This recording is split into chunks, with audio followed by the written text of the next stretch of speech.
What's Pac'n, everybody? All right, so we're back with another episode of What's Pac'n. For everybody that's joining, viewing, listening, streaming, we appreciate it. You can find us on all platforms, as always. And we're back. Larry, you excited? I'm excited. I hear it in your voice. Oh, yeah. On this episode, I'm excited, dude. We got Gary sitting with me, co-host. He's back in action, as always. This fucking guy.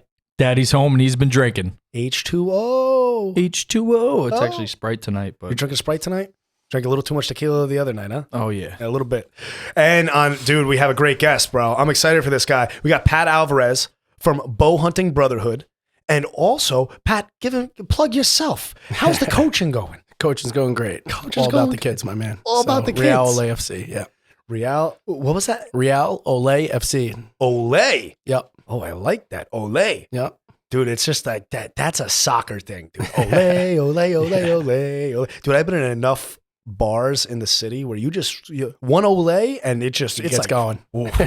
It's like one of those things it just feels good off the tongue, dude. Yeah, and everybody knows the name. Yeah, what about those they were big for a while, those like bugle things? Bubucelas, they're called. Bubucelas. Yeah, sounds like a bunch of bees. Yeah, whatever happened with those? They banned them. They banned them? Yeah, after Dude. South Africa. Yeah. Really? Yeah. Those are wild. It's miserable for the players. Miserable for the players? Can't hear your teammates, can't hear nothing. It sounds like a bunch of, imagine a whole 85,000 people doing that. Wow. There's a bit, yeah, that's miserable. Did you ever have that experience where they were like, not like 85, but like, did you have them like any situation? 15,000. I had some good moments. In high school, playing against Arlington, there was 5,000 people there. That was a good time. That was a good one. That was the first experience with a lot of people. And Yeah. you know how it is in high school. Everybody's talking shit. Everyone's talking shit. Yeah, and I loved it. I was a freshman and playing on varsity, so they were making fun of me. I had long hair because I loved Ronaldinho.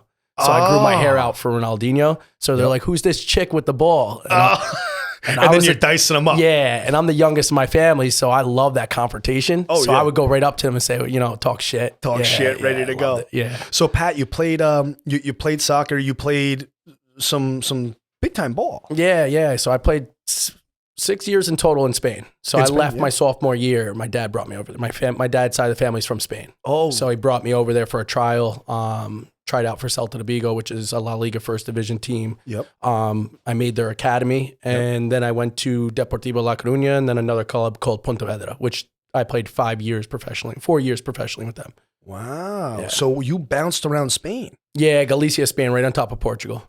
So favorite spot in Spain? There's some hidden gems. So everybody goes Barcelona, but that's like so tourist. You know what I mean? Like All you I go hear anywhere. is Ibiza, Barcelona.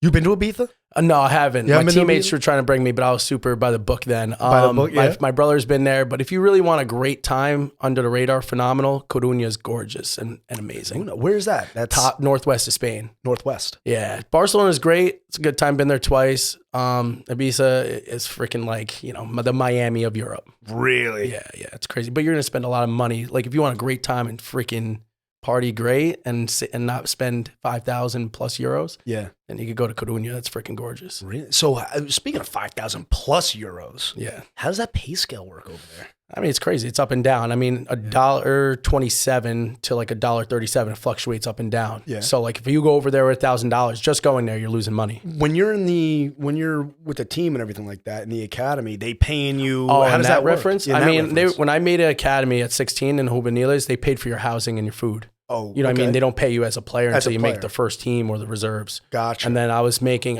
good money when I was there. I was making like 52,000 euros a year Oh, when I was shit. playing pro. Yeah. And then the economy in Europe went to shit. Yeah. And it was like, So what time frame was this? Was this around right when everything was going bad, even in the United States. So like it was like 2012. 12? Yeah. Yup. So Wow. I signed my pro deal at 2011 Yeah. for 4 years. And So then, you were just right on when we were getting back from the recession. yes, and they're always like, They're whatever, behind. Yeah. So like then the economy shot the bed there, and I was like, if I'm gonna make the same money that I'll be making playing here, I'd rather just come home and play.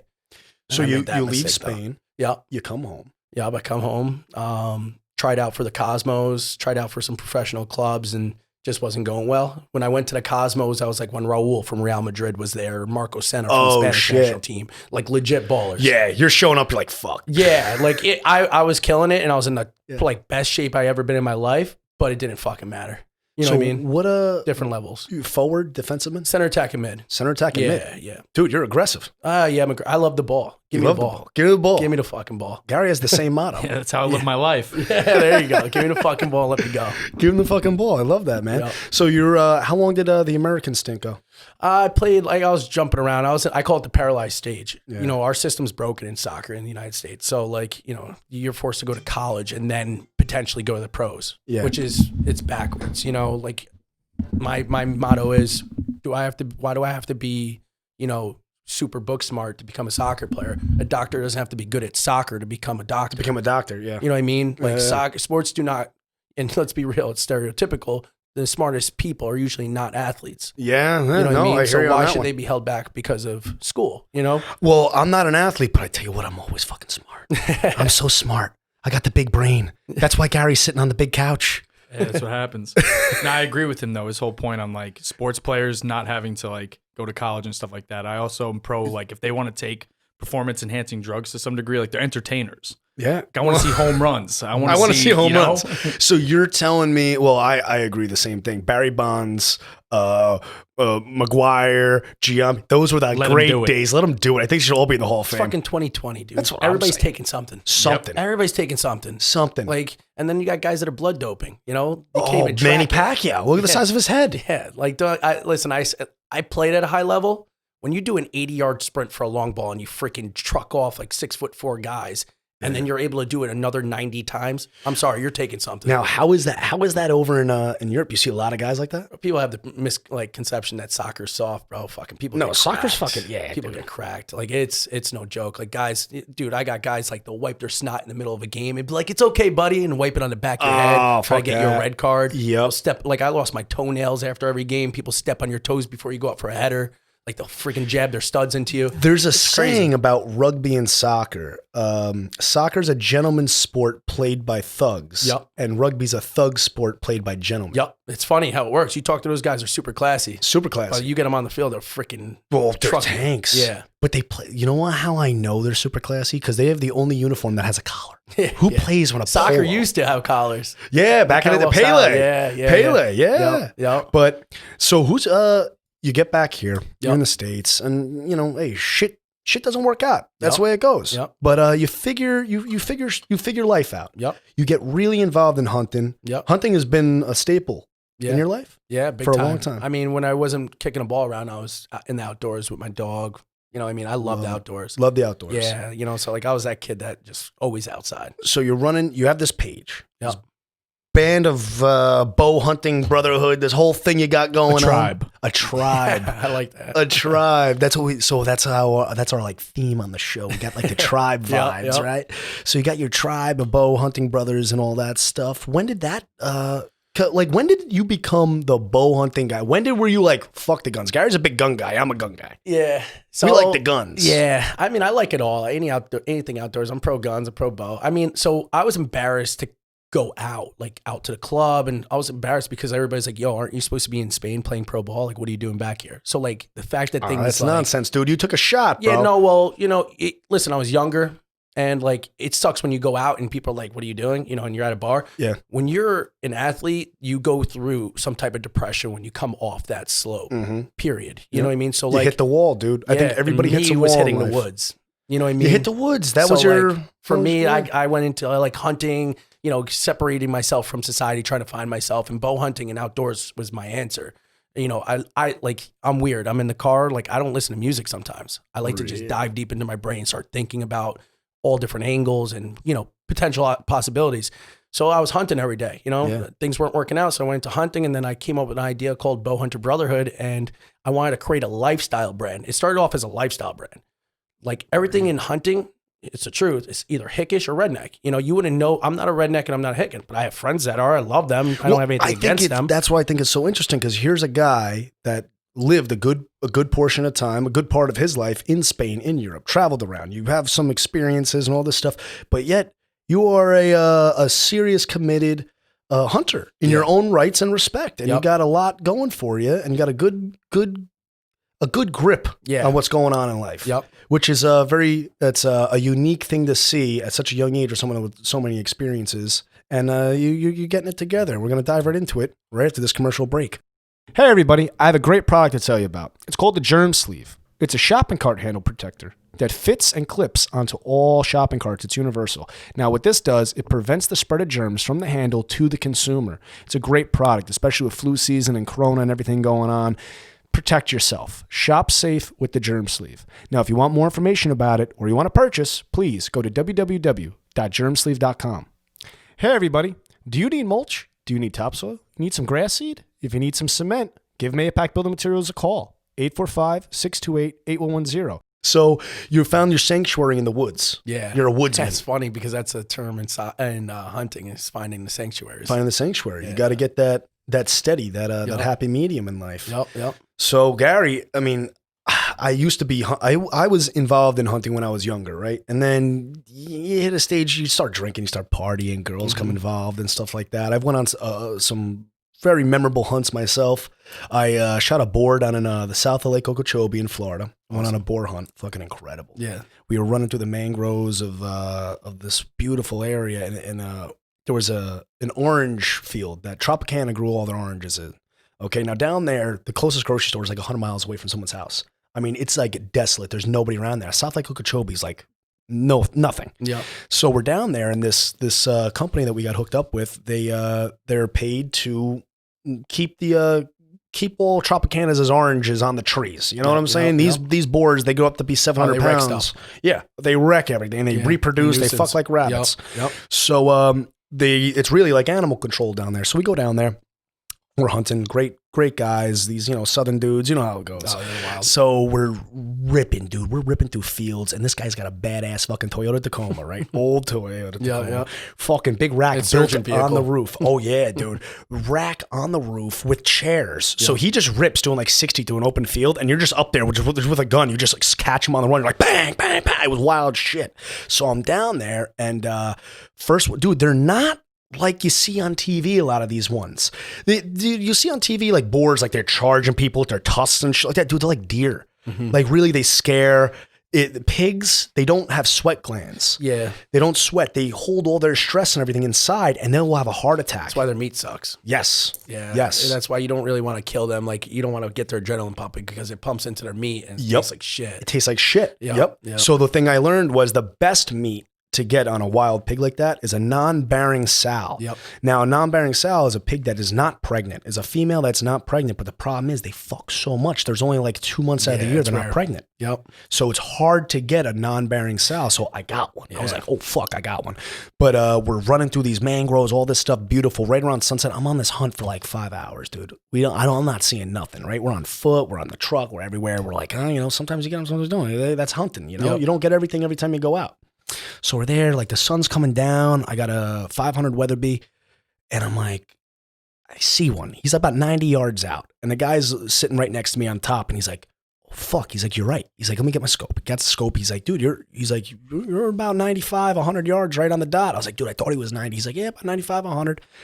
And I see him. They take off running up a bank, and he's like, oh, dude, she ain't pregnant. She's like, you take it. I'm like, perfect. I take it. I hit. I'm like, nice. Oh, nice shot. I'm like, perfect. This thing takes off, runs only about, another 15, 20 yards. Not bad. Yep. We go up, we get it, gut the whole thing. Great hunt, great meat. I was very impressed with everything, but the hunting experience down there is just it's beautiful. It really is getting out there in the open and just something about the exchange of life. The ones that will get you are the Russian ones. So like when they imported the Russian boars. Yeah. Those are the ones that will attack you. Huge. They have hair. Yeah. Those hairy beasts. Those are the ones with the tusks. Yeah. They'll fuck your shit up. Oh, yeah. Oh, yeah. I've freaking seen some videos of my buddy, Southern guys do some crazy stuff. I call it a whole nother country. Yeah. I seen them strap C4 to freaking these pigs. Right. On the I farms. saw one guy with a fucking samurai sword. Yeah. Going in there like fucking Tom Cruise and Last Samurai. Because they call them the rats of the South. Like they're ruin all over. farmlands. They ruin all harvests and stuff like that. Yeah. So like like you said, the population's out of control. It's crazy. Yeah. So one of the things they did down there was actually the military used to pay you to kill the boar.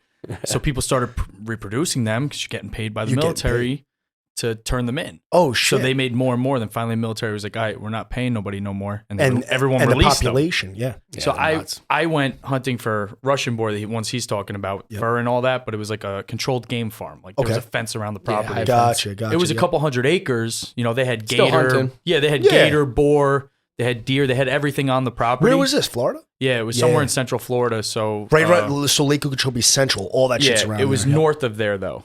Oh, on the north side. It was like Lake Okeechobee's in the bottom. It was somewhere in the middle, but north of it. By like Orlando outside up there. No, somewhere in between, like in the middle there, where there's literally nothing. Yeah. No man's Like land. these little kids are running around, no shoes, no shirts, like tan as can Different be. world. Yeah. That was one of the coolest things during that hunt. Like you said, like no shoes, no shirt. One of the coolest things that I was lucky to experience. We're walking through and there was babies, right? And I passed on it's not like I didn't see pigs. I saw a lot of them, but we passed on, I wanted to mess around with they take them all down. Dude, they take it. Well, that's me. I'm like out there. I pass on a lot. I want something that's worth my time. I don't mind. I'm not in for the blood sport, dude. I want something that I'm like proud of having.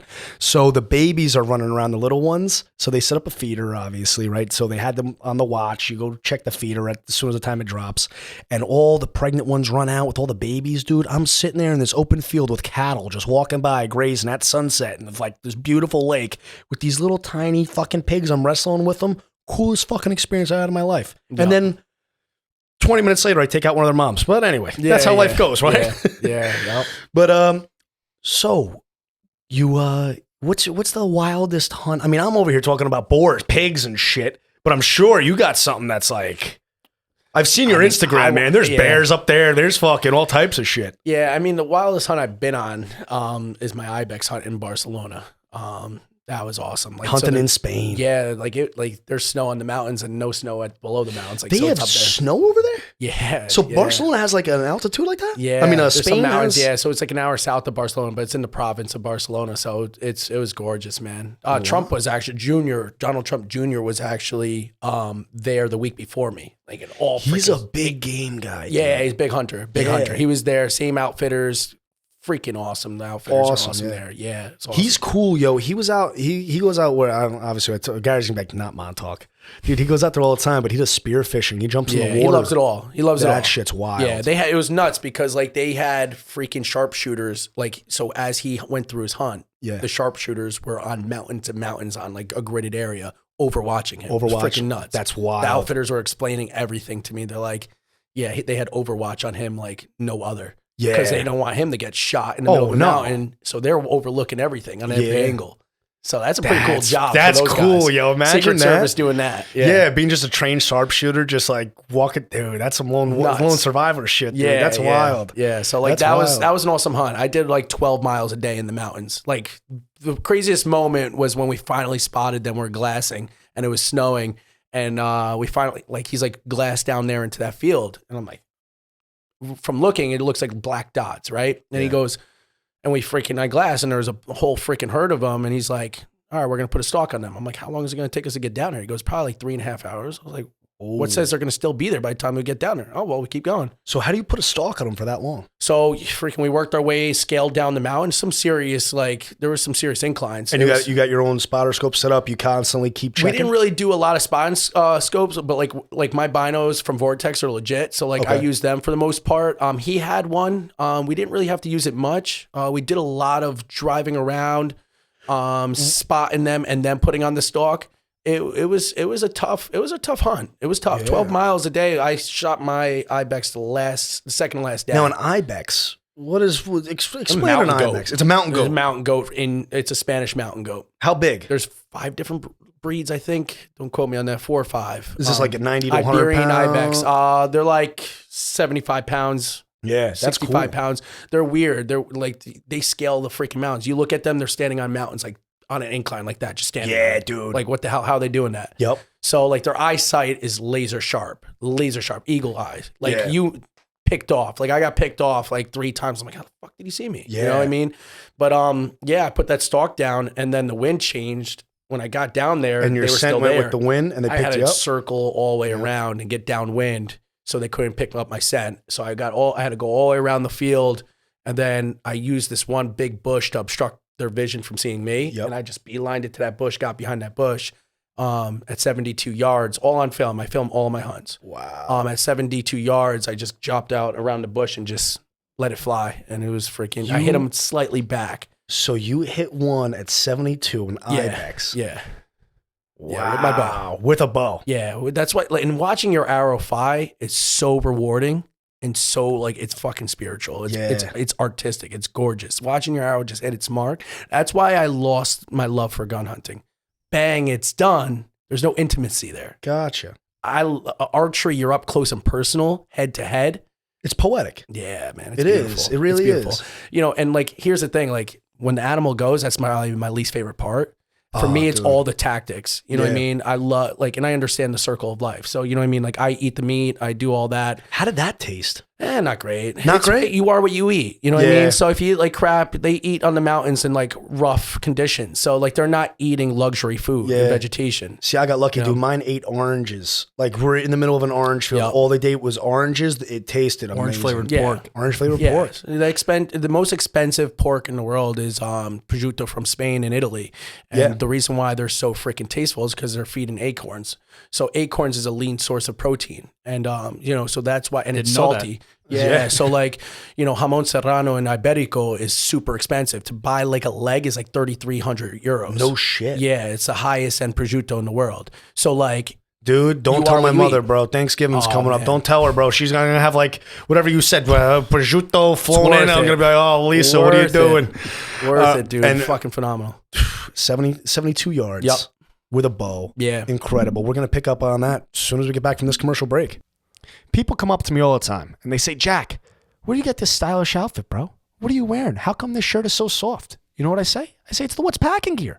Everyone knows this. I'm out, I'm about, and this stuff looks good. It's nice, soft, and fits beautiful for a night out, a night in, going to the gym or not. This stuff is great. If you want to pick some up, you want to try it out, take my word for it. If not, find out for yourself. Go to www.whatspac'n.com. Go to our store, buy some of this stylish gear, whether you want the tie-dye, you want the gunslinger, you want the I'm not okay and that's okay. And trust me, it's definitely okay. So have fun, be safe, and wear our gear. www.whatspac'n.com. Hey, everybody. All the tree guys and all the landscapers out there, if you're looking for a place to dump, Organic Recycling Center, 100 Bucks Hollow Road, Mulch Inc.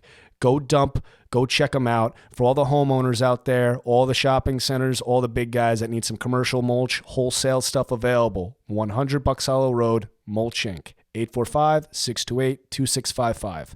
Give them a call. They'll help you with all your wholesale supply needs. So how's that work, like bringing your bow to Spain? Customs was, you know, they didn't butt check me or anything, but you know, when I brought my bow over, they brought me into the back room and they're like, looked at, you know, they open up your case. If you bring any weapon outside the country, I don't know if they did when I went to Iowa, but Kansas. But when I got to Spain, they opened it up, they looked at it, you know. I was like, yeah, I'm here on a hunt, you know, and they let me go. So, but like other than that, you know, you just have to have a certain TSA lock on it and a special bow case, so that way, you know, you don't want your sight to get knocked off a hair. You change a hair on my sight, you know, I could be shooting a 17, you know, every 20 yards you shoot, that hair like drastically changes your outcome of your arrow. So if you knock my sight off a hair, at 20 yards, it might be an inch, but at 72, that might be like feet. 8 inches, a foot. You know, and then next thing you know, you just traveled all the way to Spain for a freaking hunt. You only get one opportunity. Yep. You don't want it to be screwed because of that. You know, you spend all that money, invested all that time. That would freaking be miserable. So they weren't too bad in customs, and then I was good to go from there. So like you didn't have to like announce it early or anything like that? Nope. No, they're pretty unique in that reference. You just have to have a special case and everything like that, have a hunting license, and you should be good. What's your setup? So I jumped to a couple companies around. Right now I'm shooting. I'm sponsored by Bear Archery. You know, everybody, when you get into bow hunting, people are like, oh, I'm a Hoyt guy, or I'm a Matthews guy, or I'm this. Listen, to each their own. It's like a car. You know, you like what you like. I drive a Toyota Tacoma. That's just me. Yep. You know, my brother's sports cars. You know what I mean? It's to each their own. So I shoot a Bear status right now, 33 inches axle to axle. This is where people are going to be like, what are you talking about? I'm shooting 33 inches axle to axle. It's like about 4 or 5 pounds with my stabilizer. I have a front bar and back bar from AE. So you're telling me your bow weighs 35 pounds? No, my bow I was going to say, dude, carrying 35 pounds on your back, that's a lot. My buddy Chris's bow weighs 35 pounds. 12 miles a day. Because his stabilizers are, like, I call him Thor. He likes, the more weight, the more stable you are at back draw. Gotcha. So it makes you hold steady. What pounds you shooting? I'm shooting 70 pounds. 70. Dude. Yeah, I could shoot out to 100 yards and hit a paper plate all day. So you're shooting 70 pounds. Yeah. How long do some of these hunts go? I mean, you're in the woods. You're going for hours. I mean, I know hours, 9, 10 hours. How long is that? Man, I started at. I mean, Ibex was a little different, but I started at like 8 a.m. and I'll go straight to dark. Yeah. You know what I mean? I would get up there on the You're in the mountain woods right before fucking it breaks. 16 hours, Well, man. bow hunting's totally different. Honestly, stalking hunts are freaking more entertaining in reference if you like to see views. Like, it's a hike with hunting. You know what I mean? So a lot of people like hiking, but Slap and the tickle. Yeah, exactly. Yeah. Rewarding at the end. Bow hunting whitetails is probably, they're both mentally hard, but whitetail hunting is freaking tough. It's tough. Dude, whitetail, that's the thing. You go out, where's your best whitetails? I mean, I hunt all over the state. Like, I go to Long Island, I go to Westchester, I go to Dutchess It's County, so High funny, Park. dude. I know guys that they'll go out to Wisconsin. Wisconsin's got some big deer. Yeah, monsters. They go out to Wisconsin. I know guys that go to Alaska on hunts, Canada, all over the place. Yep. And then it's funny, they get home and they shoot like they go out there, they'll get like a 6-pointer, something. Yeah. They come home and they're shooting in a fucking 8 in their backyard. Yeah, and it's like, I mean, like, if I could go to a couple honey holes, I call them, that I could shoot like 5 does. You know what I mean? Like, but like if you're hunting a giant, we don't have many giants in New York. People see like, oh, he's a monster. Meanwhile, he's a little basket rack in reference of whitetail hunting. Yeah. You know what I mean? So like I have buddies that are like, oh, giant deer. And I get over there. I'm like, all right, he's tiny. There's only 2 or 3 friends I listen to that if they're giant deer. If they're giant, yeah. Like I'm chasing a giant. He's like a record buck for New York in my area, which is unheard of. 160 inches is no joke. Well, dude. People will do illegal stuff to kill that deer. The stalk is a great part of the hunt. Yeah. It's a tiring part of the hunt. You're covering chess miles. Match. You're covering it's a chess miles. match, man. Yeah. You're covering some ground. You're doing some elevation, some ups, some downs, some drops. Biggest elevation drop I believe I did was 4,700 feet. Mm-hmm. I went from a base of 48,000 above 4,800 above sea level to 11,000. You got to be fit for those hunts, man. That's what I was just getting to. Like if you follow Cameron Haynes, like Joe Rogan introduced him a lot. That's Cameron's a great follow. He's a very interesting guy. Yeah, he does like Bigfoot 200. He runs 200 miles straight. Like Cameron Haynes, like, he literally works out to stay fit so he could get the best out of his body to become successful hunting. Yep. You know what I mean? So like, it's no joke, and it's not for everybody. If it was for everybody would be doing it. Well, I was going to say, you have the leg up. I mean, you obviously are in great shape. Soccer. This is the worst I've ever been in my life. Right now, really? Yeah, this is the worst. So how's that? Yeah, how's that going? Like, because you do the soccer stuff. Yeah. Right? So you're coaching. Yep. But how is that? I mean, you're running around with the guys, or you're just kind of chilling now? You're like, I don't need to do that. I do a lot of administrative work now. Okay. Like, like being the owner, I bought my own facility up in Hyde Park and building my own facility and stuff like that. Like, where are you working out of right now? So we're located from anywhere from, like, I pull kids from Kingston. I pull kids from everywhere. But our main source of players, our bubble, is Hyde Park to like Yorktown. Okay. To Danbury to Newburgh is our bubble. That would be our big circle. That's a big bubble. That's a big bubble. Yeah, we're pulling players. Where's the facility you're training out of? So LaGrangeville. It's right in LaGrange. But we have a facility in LaGrange, Red Ring Recreational, which is centrally located. Then I bought my own property up in Hyde Park, which is 77 acres. Oh, and beautiful. I just built my own soccer fields and everything on it. Oh, that's awesome. And then we just did a partnership with Yorktown Soccer Club as well. So we're from Yorktown. We have, 3 facilities, Yorktown, LaGrange, and then Hyde Park. So you just got a straight pipipeline. Down. Yeah. Yeah. Wow. Yeah, good for down you. To Taconic. So how long is this training program? How long has this been going on? 3 years. So 3 years? I started up BHB. I did that. I got into that. And then I started doing I always started training kids individually one-on-one. Yeah. And and then it just snowball effect, man. Like Jeremy starts scoring 3 goals a game. And then, Joey's mom asked Jeremy's mom, like, how is Jeremy scoring 3 goals a game? Oh, he's getting training from this ex-professional, Pat Alvarez. Yeah. Because Pat's good. What's his number? Pat's the best. And then word of mouth just that's freaking. That's like Gary in the tow business, man. That's how it goes. He trains them up. Now they're all out there. They're all trying to get their own tow trucks, everybody. Yep. Everyone's running around. You know who you are. Yep. But, dude, that's awesome, man. Yep. That's great. I know Gary. What did you want to ask him? Gary's over here. He was pulling my Gary, fucking. hit me with he was- all of them, bro. He was Just pulling, freaking he's shoot ready to 'em. go. I'm telling you, he has one. Go wherever you want. Well, I mean, there's a whole bunch of questions. It's interesting, but like we were talking about your hunts and stuff like that. You talked about the deer. You talked about the goats. What other anything cool? Hunted you've wise? hunted for? Yeah. I had 2 hunts booked that I had to cancel. I want to do a moose in Newfoundland. You come in on a chopper. They fly you out to this private island. Wow. That's sick. Freaking, they Wait, helicopter the moose out. in Newfoundland? Yeah, Newfoundland. That's it. No, Yes. I got so Newfoundland, It's Canada. That's we're located. I It's- know it's up yeah, by let's get Nova out. Scotia. Yeah. over Nova Scotia, Nova Scotia. Yeah. up by Prince Edward Island, right? Yeah. Is that I East believe. Coast? I don't know yeah, East Coast. it's East north Coast. of us. It's, North of Maine. It's cold Yeah. up there, yeah, dude. yeah. It is This freezing. guy owns like 38,000 acres private island right off the coast there. They helicopter you in. They bring you to your lodge. Like, Were you saying they helicopter the moose in too? yeah, they helicopter it out, actually. out. That's a I freaking... was just gonna. How you That's a get big animal. Yeah. And like it's super thick. So like you either quarter it out, you freaking gut it, and you butcher it in the freaking out Right there. out And then there. you have to all pack it out. It can freaking, if you're 8 miles in, you got to 8 mile back. You got- and go back. And then you got to hang it up on trees, whatever you left over there, Yep. tie it up so it's bear proof. So no Yep. bears are getting to your meat and predators are not taking your game away. Oh yeah. So you got to do a whole process. It's not, dude. Once you release that bullet or that arrow, it is pure work. Work. After that. Yep. Like people think, oh, no. Not It's only are you in the it's woods for work. 9 hours, Mhm. hiking, sweating, freezing. It's that mixture Blood of all over you now. blood all over you Butchering now. it for 6. Yep, butchering it for 6. Yep. Oh man, Hands are dude. frozen. You can't even bend your fingers. You're going inside this chest of an animal. It's not for everybody. Not for Dude, everybody. it is definitely not for everybody, man. Yeah, I'm getting so caught up that we ran out of time because I'm having so much fun with this one. This is shit that I'm into. Like this is what I'm interested in some things, and I like having people coming on that I'm interested in. Hopefully, Yo, people that are listening are We got interested this in. one old guy who always comes to the shop. He hunts in Fawnstock Park. Yes. He drags every deer out himself, will not ask for help. And he's like, the day I can't drag the deer out myself is the day I stop hunting. Dude. That's like the way he God is with bless. hunting. So like I understand with certain people when it comes to hunting and stuff like that. Yeah. Because he's still a bow hunter, this old man. He goes right into Fawnstock. He literally left my shop one day, came back 3 hours later, huffing and puffing with the deer in the back of his car. He goes, yo, I was in Fawnstock for 15 minutes. I killed this thing. It took me 3 hours to drag it out. Good for him, man. See?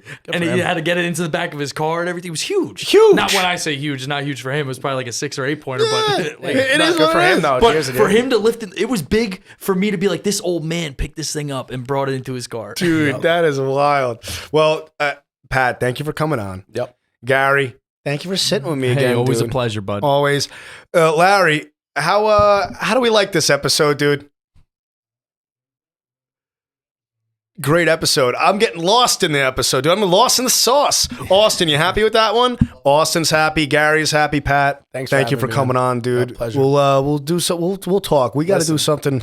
We'll set something up All again. good. You just hit me up. Everybody at home listening, viewing, and streaming, thank you so much. We appreciate it as always. And health, wealth, and happiness. Peace.